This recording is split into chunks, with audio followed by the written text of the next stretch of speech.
Hi and welcome to the Machine Ethics Podcast.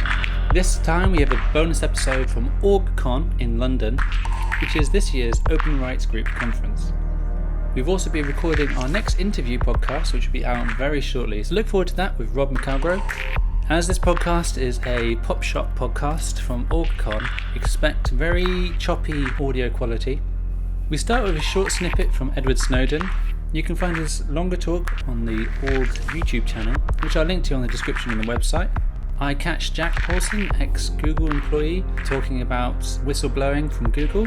I talk to several attendees about AI, ethics, human rights, and the rights in a digital age. I meet one of the directors from the ICO, and we talk about how the ICO is looking into this idea of AI and big data, and how they can guide companies positively in the direction the ICO want to see us going. I also talk to VERT-EU, which is a partnership between different organisations and universities from around Europe to collaborate on IoT projects and ethics. To learn more about the Machine Ethics Podcast or to listen to previous episodes, go to www.machine-ethics.net. You can also contact us at hello@machine-ethics.net or tweet us at machine_ethics. You can also find us on Patreon, patreon.com/machineethics, where you'll find thoughts videos, reading lists, more conversation with like-minded people, longer podcasts, etc. So we'll start with Edward Snowden. Thank you. Largely on a very specific level, because they had to. It was expensive. They had to put people on the streets to follow you, to see who you're meeting at protests, to put people behind you at cafes, teams, in cars, teams on foot, teams at banks of telephones, teams with the service provider. Now this has all been automated so that a single officer, someone like myself, could come in to work in the morning in Hawaii and just get an entire report of everything that someone did online, everywhere their phone went, every text message they sent, every website URL that they entered, and it would just be done in a beautiful little format. There for you in the morning, because it ran overnight against all of these service providers and all of these interception points around the world. And this is what I want you to think about, these sort of alerting and reconnaissance of people's activities that the state is interested in. Now, in the context of what's happened is that the laws have been structured in such a way that the US government can make representations to foreign courts, to foreign politicians, and go, we have rules that say we won't do this, we won't look at you, we won't scrutinize you unless you're up to no good. You just simply have to trust us that they're being followed. And in private, in secret, because this information is not shared, even with our closest partners, we can look at whatever we want under our own domestic laws, because those rules are not truly binding. We see that governments increasingly care less and less about rights and care more and more about power. These mass surveillance authorities that were produced allegedly to protect us against terrorism are increasingly being applied against journalists who write critical stories the government doesn't like. They're being applied against immigrants and people who are fleeing harm in their countries or seeking a better life. They're being applied to politically exposed people and dissidents. More broadly, they're just being applied to minorities, whether they're political minorities, ethnic minorities, ideological minorities. These authorities are being used to control and shape and influence the direction of society rather than to protect public safety. That is to say, these programs are being used to further state security rather than public security. And when we look at this, I think people get a feeling that things are hopeless, right? They see things eroding. They see rather than progress in many sectors, we see regress. And this creates a sense of paralysis, a kind of despair, like nothing that they do matters. But I want you to look at the larger sweep of what's happening, not just in this one part of the human rights space, but broadly. Think about people's right to self, to their bodies, to the common good. Think about people's ability to vote. Think about people's ability to speak. Think about things like slavery, right? Unfortunately, it still exists in the common world, but we have made tremendous inroads in fighting it and abolishing it and getting rid of it compared to hundreds of years ago, right? And I think very much when we look at these other spaces, we tend to get paralyzed in the span of years, in the span of decades, because we very much do face a backlash. These are powerful people with enormous interests who are trying to better their class, their sector, in some cases their state, right? And yet over the longest spans of time, we still win. Life is better than it was. Life is hard now. And this is the challenge given to our generation. We didn't ask for this, but this is what we have. However, it's going to get better, and it's going to get better not because that's natural, not because that's inevitable, not because that's just the way things are. It's going to happen because of people like you. It's the people who fight. It's the people who come in here and care. It's the people who stand up and say something rather than simply believing in something that make these things get better over time. Because yes, we will lose in the next years. Yes, we will lose in the next days, but we will also win. And we will win more over time, over decades, over centuries, and we will lose. And we will do it because we care so much that for us it is a constant task. It is not a job, it's not a career, it's not a conference, it's a way of life.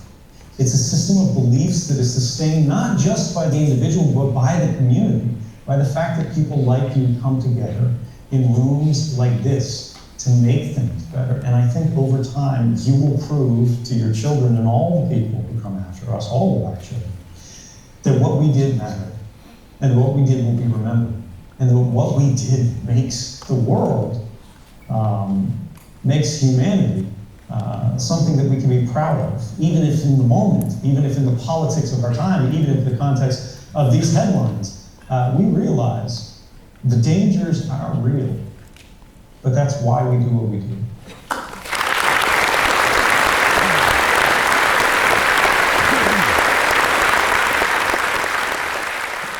You got the cold face of some of the ethics stuff, I guess.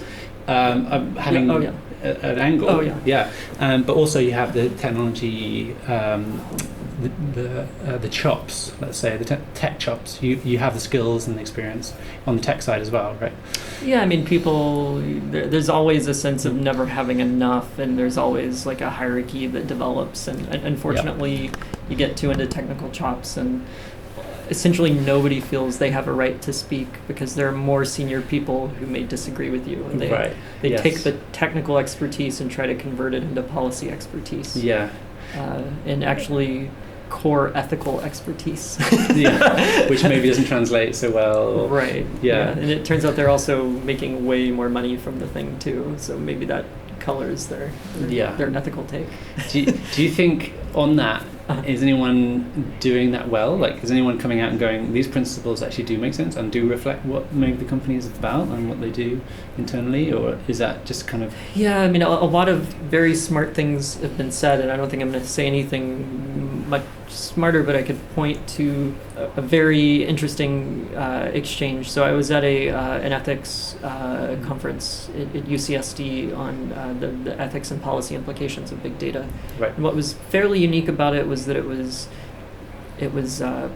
software developers from tech, it was lawyers, it was social scientists, and the insight from lawyers that is obvious in hindsight is when they look at a contract, the first thing they look at is the accountability mechanism, or what's the enforcement mechanism. And what we've not seen in any of these tech statements is any enforcement or even adjudication system. And so one thing that I and many others I think have found is that if you actually try to internally litigate on these so-called principles, for example, Google's AI principles, commitment not to design technologies whose purpose contravenes widely accepted principles of international law and human rights, you find that the actual adjudication mechanism, well, one, it's not even really well defined, but roughly speaking, it's going to be your management chain.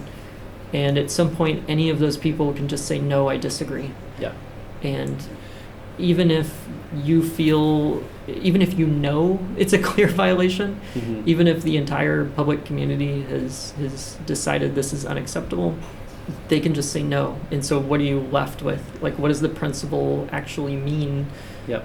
If you can clearly articulate a violation and there is no way to enforce its application. So you might as well have not said the principle in the first place in that case. Right. I think it's by default it's marketing. And not to say there might not be good intentions, but everybody's principles change when there's immense amounts of money or personal relationships at stake. And I don't think that's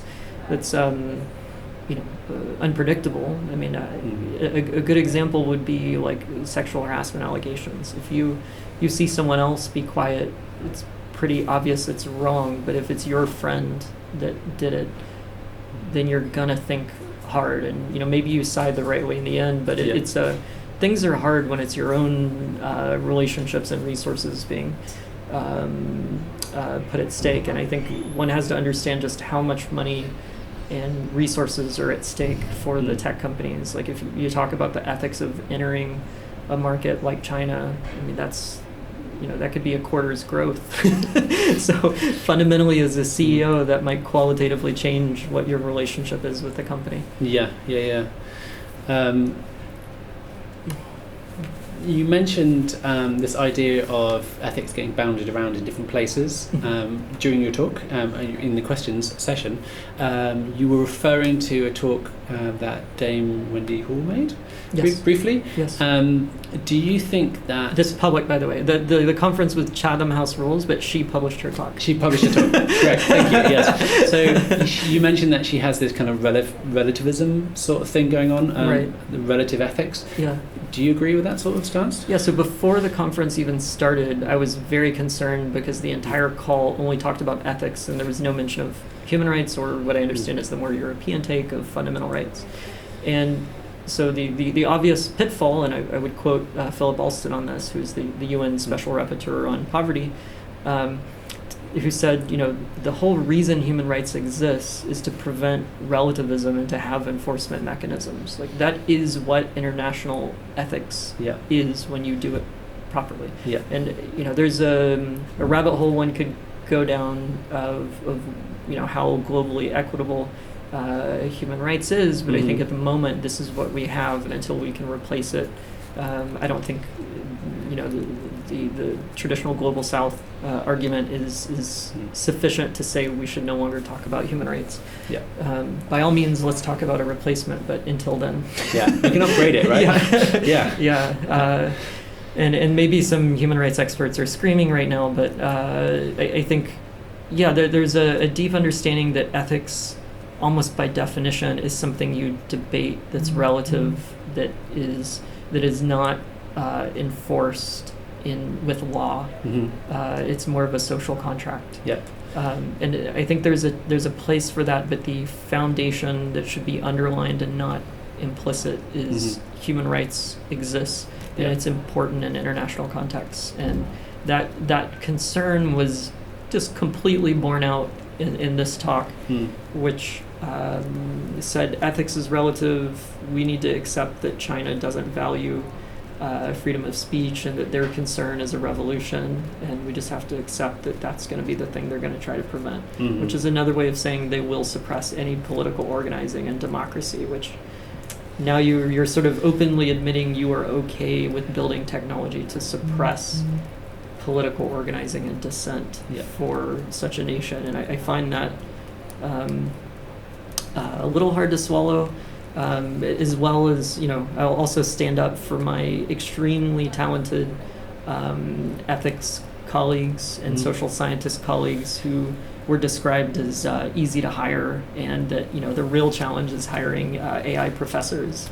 Yeah. And so you should just accept, the argument was you should accept that ethics is cheap and hard talent is the thing to pay attention to. And I just found, not only on the throwing out ethics, not only on the throwing out freedom of speech, but also just the degradation of people who focus on social issues as easy to hire and cheap, I found just it's difficult.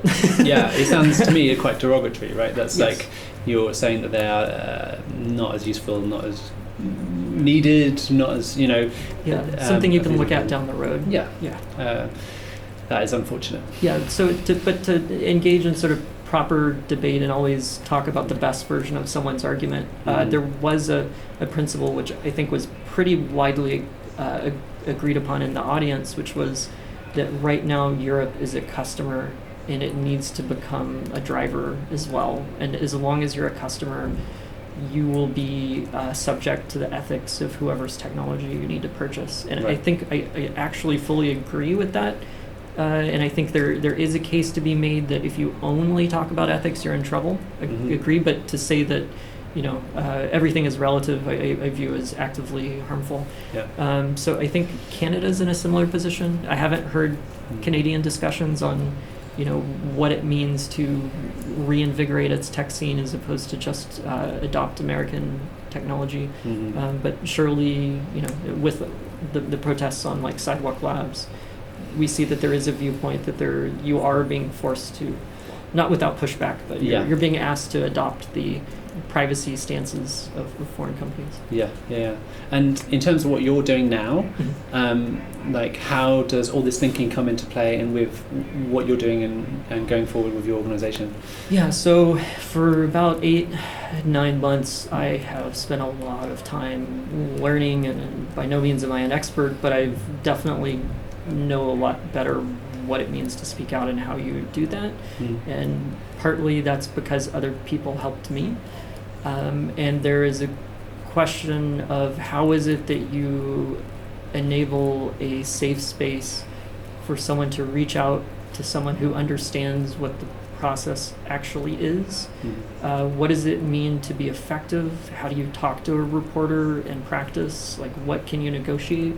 I think is a rough rule, trying to negotiate on background with, certain quotes on the record is a pretty fair default stance, but, journalists tend not to explain the rules of engagement. I did have one explain it to me, which led to immense amounts of respect. Nice. Yeah. And I worry that, this is actually a critical issue, because when I talk to tech workers at various companies who are concerned, they usually stop short of speaking out because they think you basically are public or you are not. Right. And they don't, it's not sort of in their instinct that you can reach out to the press and be on background or off the record, and that there is still immense value in that. And, for example, the original Dragonfly story that came out was someone who to this day, I don't even know who they are. There can be incredible anonymity with incredible impact. And to really convince tech workers that this is an option, and that, and even if you do go public, I got many job offers from many major tech companies. And by job offer, I mean they asked if I'd interview. Right. But as close as you can get to a job offer in a short period of time.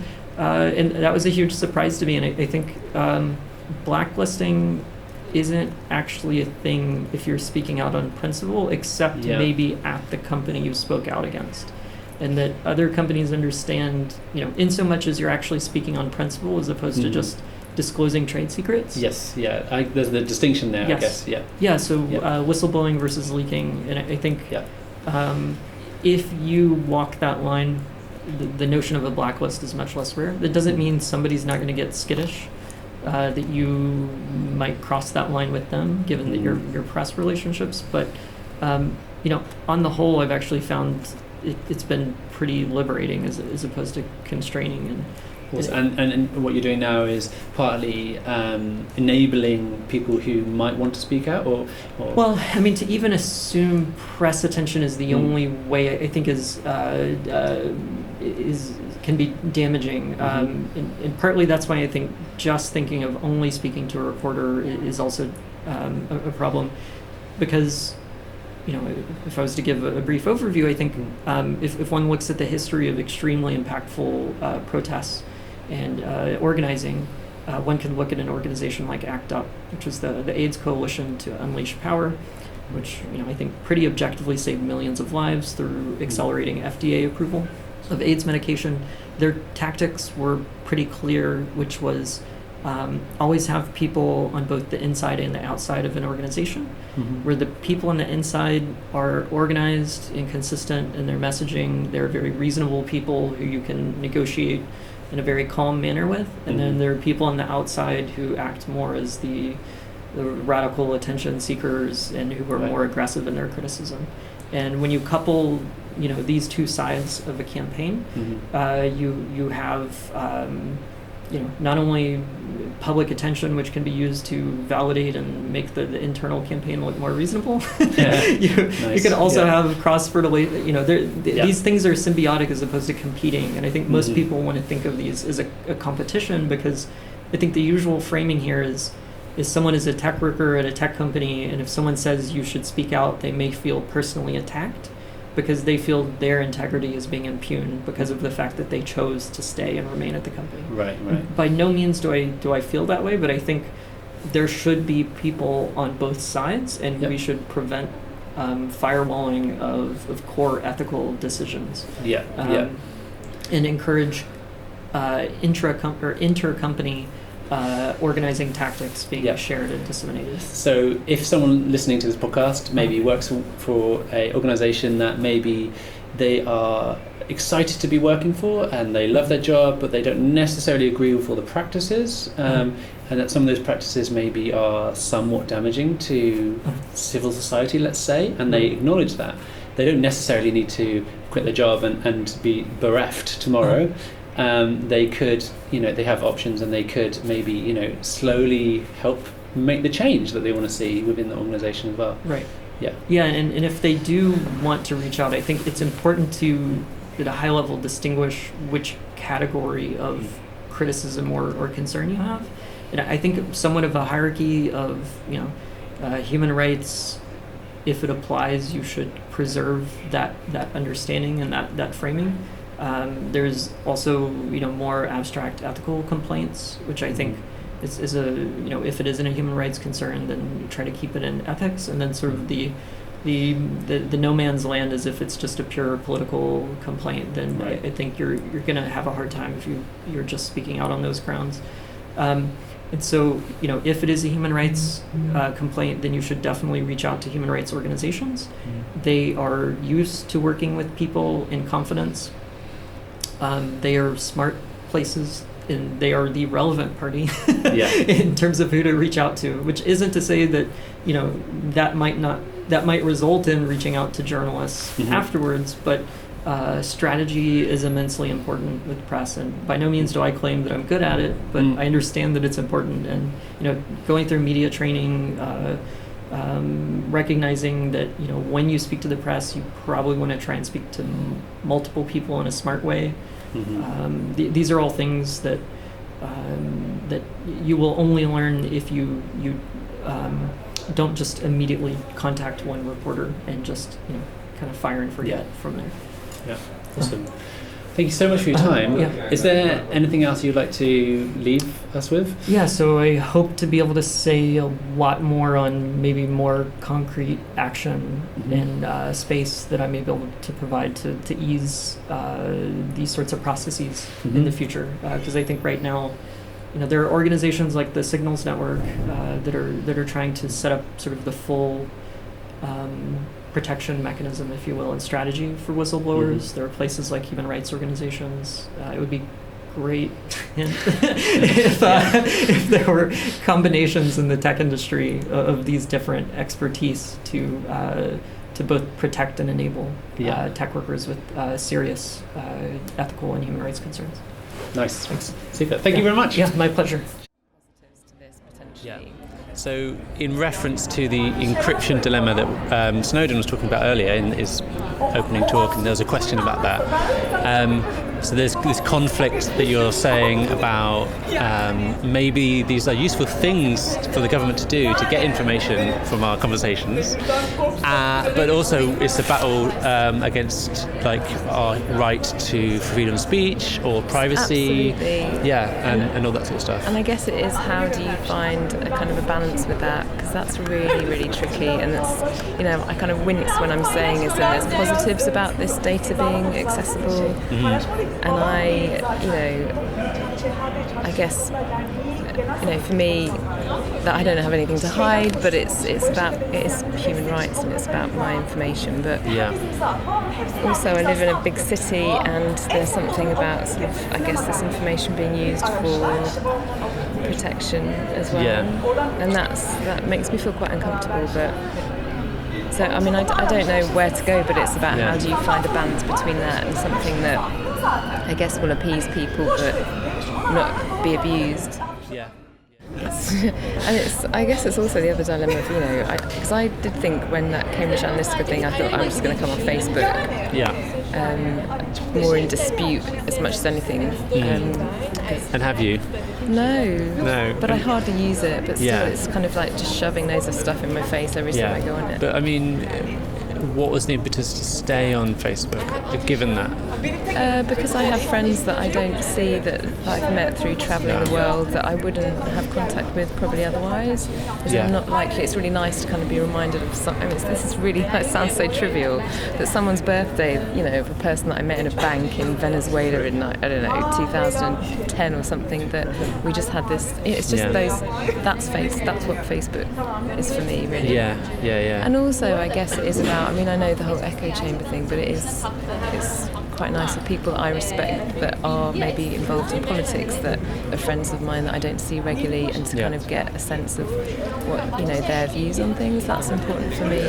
But then obviously from that, that's the whole thing. You're not getting kind of a balance.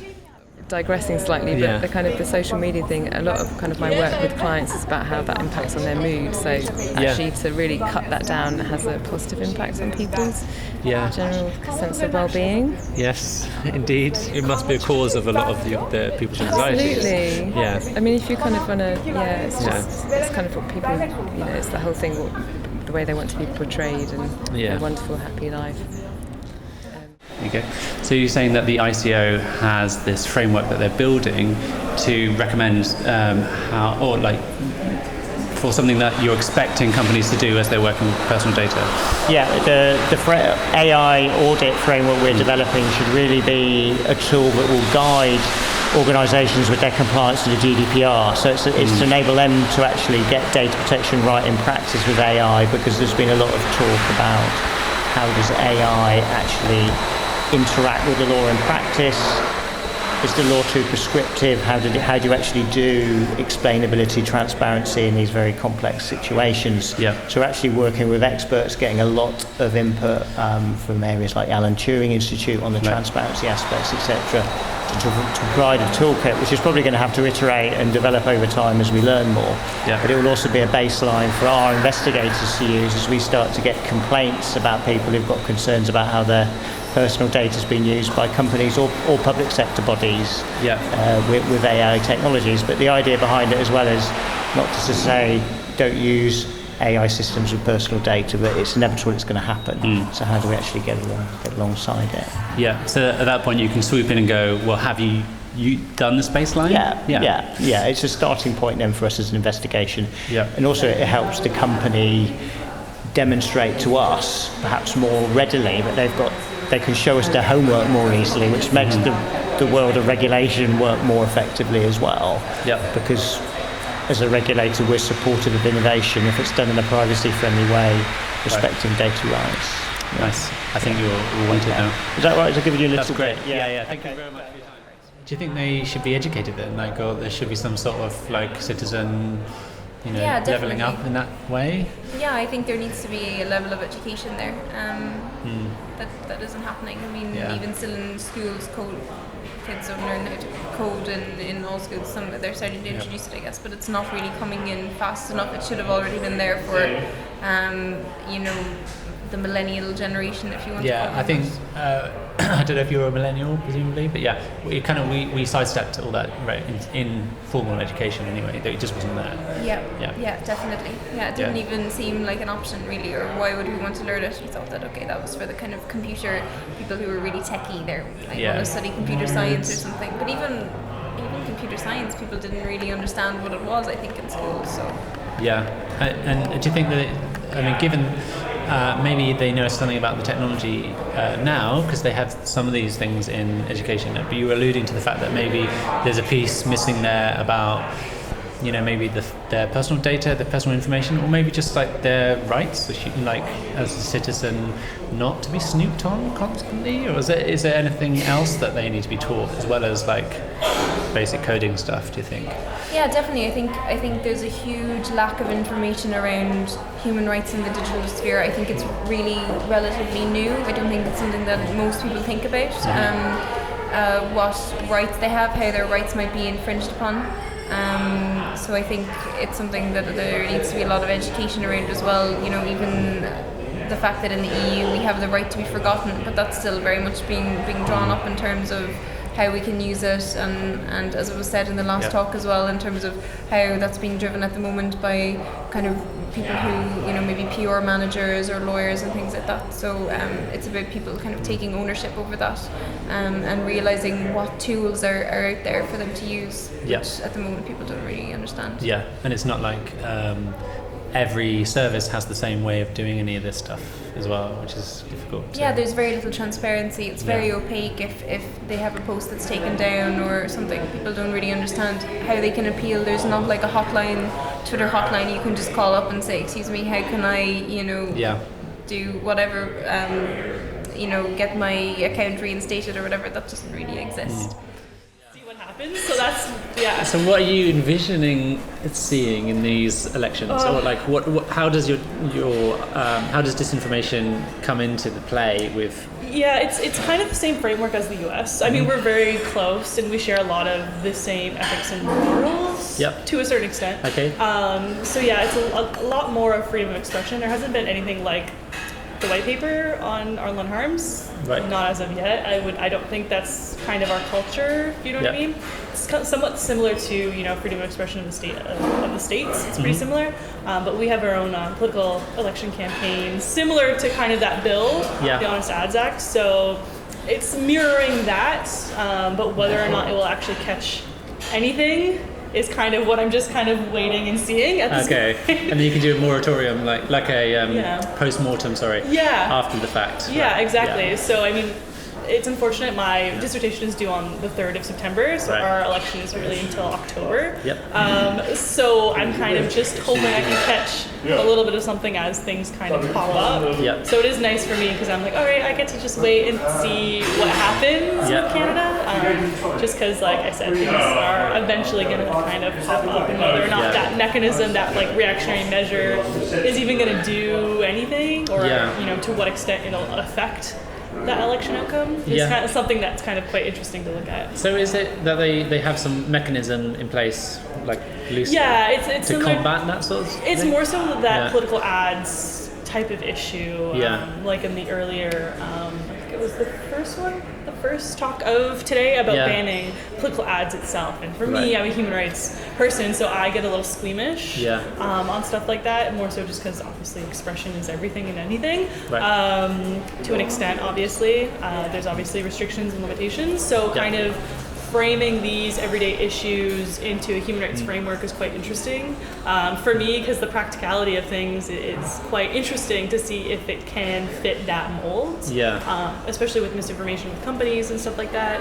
So it's just interesting to see if companies can even implement such narrow restrictions with inciting violence and stuff like that, because they aren't bound by anything, you know what I mean? Like there's guiding principles for businesses to respect human rights. So these are like social platforms, that sort of thing? Yeah, exactly. So there's not really, that kind of mechanism that we have in place, like with states and countries, that they sign up to things. But it's kind of a quite interesting time now where, we have companies that are bigger than countries themselves, right? So that's kind of the interesting pivotal point we're at right now, with kind of respecting human rights and still finding a balance with stuff. And what do you think, your opinion on how one should do that well? Like, is there like an answer there?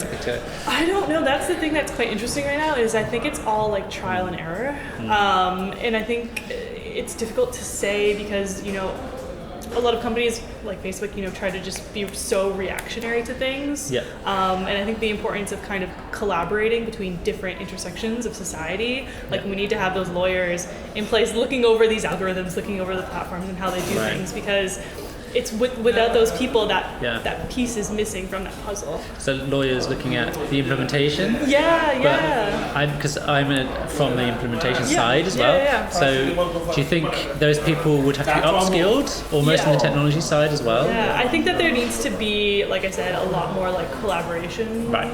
Just within the intersex, because like this is not that it's so new, because obviously it's not, but the issues of today are just so fresh, and I think we just kind of need to come together and just see what happens. But I don't think it necessarily should be so reactionary that like, oh yeah, this happened, so like we're gonna go do this, and who knows about what this will happen or what the consequences of that will be. Because the issues of unintended consequences are terrifying, right? We really don't know what will happen with them. So it sounds like it's, correct me if I'm wrong, like you're coming at it from people putting up legitimate stuff and making sure those legitimate stuff have some sort of bar, like you know, if it's not saying the right kinds of things, that will be taken down. And do you have any kind of opinion about the fake news, like created maybe malicious things? So I mean within the human rights framework, like those are something that will get caught and filtered out. Again, I don't know to what extent how we make companies outwardly and explicitly accountable to those standards, which is very difficult, obviously, because there's not really a consent. There's a lot of, legality issues there, but, they have guiding principles on respecting human rights. I mean, they're symbolic. They don't really mean much of anything. But within Article 19 of Civil and Political Rights Convention, Covenant rather, there are those restrictions that fall, and there are those tests that need to be met. So I think there's also the possibility of having, that rule of law aspect in this, in the way in which we kind of see information. And we need I don't know what that would look like, and I'm so interested in it, regarding case law about issues like that, just because it is great for lawyers as we kind of see things. We're like, okay, this worked, this didn't. We kind of know what will necessarily happen in this respect, but we don't have court systems that rule out information or so it's hard to kind of see what that would look like, especially just on the grand scale of information and that we have access to. And so there's a fine line, obviously, between that censorship and that seeking truth, and whose truth. Subjective truth. So it's so there's so many little things that are just just really problematic and huge. So these are the issues that I face when I'm sitting there, because there's so many different paths to go, and there's so much more questions than there are answers right now. So it's a lot. I don't envy you. No, not at all. I'm still I don't know what I'm doing. I guess. Well, it's called Values and Ethics in Responsible Technology in Europe, and so the main goal was to investigate how people developing connected technologies might be able to think about and act on kind of their own ethical principles, and also to develop a privacy and ethical and social impact assessment tool that would perhaps change the way that developers were able to act and kind of shift around the decision-making context. So there's three parts. There's understanding how people are actually building connected technologies and the role ethics plays in that. The second part is developing this really big kind of high-level ethical and social impact assessment frame. And the third part is actually developing usable tools, which is everything from stuff on a website to a kind of facilitation process to enable people to change the way that they're working in relation to ethical decisions. And this is focused on people making connected devices specifically, or can it be quite broad and useful in other contexts? Well, the project was very focused. We wanted to focus on small companies and particularly startups and small SMEs who were working in the connected devices field, because that was something that was understudied. We all kind of know more or less what Google is doing and Amazon are doing in relation to connected devices. We don't know so much what smaller companies are doing, and we had a notion that maybe there was a different space of play. Right? If you're in a small company, maybe you can make a different decision and use, ethics or privacy as your USP. So we thought that's cool. But obviously, the ethical impact assessments and these decision-making tools could be used all over the place. So what did you make in the end? Did you get to an answer, or? Well, we know an awful lot about how people work in small organizations, and we also know that there's a ton of pressures on small organizations. So one of the things we learned, and I'm at the London School of Economics, and I've been working primarily on the team that studied these small organizations and spent time with developers of connected devices. What we found was that it's often very difficult to put your values into practice. And so we found kind of 3 different ways that people engage with ethics. There's like people who really want to do ethics. They work on tech for good. They're going to, be very idealist about this. There's also people who are really pragmatic, and this tends to be people who are thinking about, well, ethics are really only compliance. So I've got to comply with the GDPR, so I guess I better think about ethics. This group of people is often very happy that some ethics researchers turned up because they're like, oh, I should be thinking about this. Right. I haven't done this. So there's an awareness there. Yeah. And then there's a kind of disengaged group that's like, this is important, but I'm not going to do it, or I can't do it. It almost tends towards apathy. And I think that's actually very important in this space, is that we're now in a space where there's a huge conversation about ethics, but there's a lot of people who are working on connected technologies who are still very disengaged from the capacity to ask these questions, and definitely the capacity to act on them. So Virtue is a complicated project because it spans 4 countries and 6 organizations, 4 universities, the Open Rights Group, and the Copenhagen Institute for Interaction Design. We also span 5 different disciplines, and we all had to figure out how to work together. But here around the table, you also have Thomas Hamburg and Robin Kranenberg, both of whom have become part of an aspect of the project that we're doing, which was the design challenge. And the final here was today, and Thomas's concept was the winner, and Rob was one of our judges. With the project itself, we had to bring together people that could learn and understand what's going on among the designers and developers of IoT. What does IoT mean? What do we mean by ethics and responsibility? How are these performed? How are these enacted? We couldn't have people doing that kind of work everywhere in Europe, but we also needed some way of really looking about what's going on online. And so we have a team that was looking at social media and mining social media and trying to understand where and how and what kinds of different conversations happen. There's a lot of legal structures that are coming into play here with GDPR, especially with data protection. And so we had a legal team that thought about how might you do an impact assessment differently? How might you expand it beyond just privacy and think about social, ethical aspects of it, where very clearly certain things can be legal, but they're not necessarily ethical. And so what do you do in this space when what happens with technologies and what happens with technology development isn't covered by law? There's lots of gray areas, and how do you engage with that?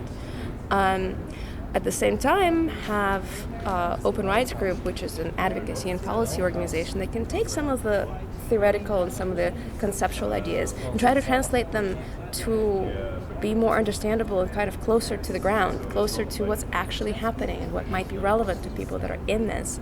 And we have a design component in Copenhagen Institute of Interaction Design, which is taking all of this knowledge and trying to translate it into the tools that might be useful for people that actually do the design and development. So have you ever seen an impact assessment? It's a really long list of questions. And if you're a designer or a developer, looking at that really long list of questions can be kind of soul-destroying. So what are you going to do? Yeah. Sit there and answer questions? How is that going to be helpful? Eventually, in the end, you kind of have to build. So we try to figure out how do you build tools that might actually be useful, living things that can be part of the design process and not just a set of questions that you answer once. Yeah. And how do you bring that all together? And it's been a really long process. And we're just now at the point, it took us 2.5 years to get to the point where we're finally building and testing prototypes, and we should be able to build and flesh out the tools early this fall, and we will have a full launch of our tool set in December. So this is a really exciting time. And you had this design competition as well, right? Yes. So what was the winning design? Do you mind? Could you talk about that? I try to build a system that lets household chores draw attention to themselves. So if I didn't empty the trash for a while, I get notified that I should do it. But my partner, who does it all the time, doesn't get notified. So the domestic AI takes over this task to fairly distribute the chores in the household. Hi and welcome to the end of the podcast. Thanks again for listening to this bonus episode on the Open Rights Group conference. I stopped recording there, and you can find the rest of that interview with Virtue on our Patreon at patreon.com/machine ethics. We discuss more of the implications surrounding that winning IoT solution, and then it takes a bit of a turn and we start talking about extreme openness for data feeds and how that would impact society. So check that out. The full interview will be on the Patreon, and we'll be releasing the next episode very, very soon with Rob, so stay tuned for that. And thanks again for listening, and I'll see you next time.